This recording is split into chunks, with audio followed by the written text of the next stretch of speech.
আমি বাচ্চার জন্য কেনা দইয়ের থেকে ঘরে বানানো দই বেশি প্রেফার করি। আজ দেখাবো ঘরে পারফেক্ট দই তৈরির রেসিপি। প্রথমে একটি পাত্রে 1 লিটার দুধ জাল করে নিয়েছি। দুধ জাল দেওয়া হয়ে গেলে নামিয়ে কিছুক্ষণ ঠান্ডা করে নিব। দুধটা কুসুম গরম হবে। এরপর একটি হাঁড়িতে 2 চামচের মতো টক দই মিশিয়ে নেব। এই পর্যায়ে খুব ভালোভাবে পাত্রের মধ্যে মিশিয়ে নিতে হবে। আমি এখানে মাটির হাঁড়ি নিয়েছি। মেশানো হয়ে গেলে কুসুম গরম দুধটা পাত্রে ঢেলে দিব। এই পর্যায়ে একটু আস্তে আস্তে দুধটা ঢালবো।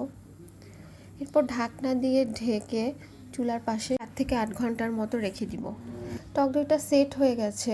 7-8 ঘন্টা পরে আমি ঢাকনা খুলে দেখলাম টক দইটা খুব সুন্দর সেট হয়ে গেছে। অনেকে আমাকে জিজ্ঞেস করেছেন যে আপু, গরুর দুধ তো খাওয়ানো নিষেধ 1 বছরের বাচ্চাকে, তাহলে টক দইটা কি দেওয়া যাবে?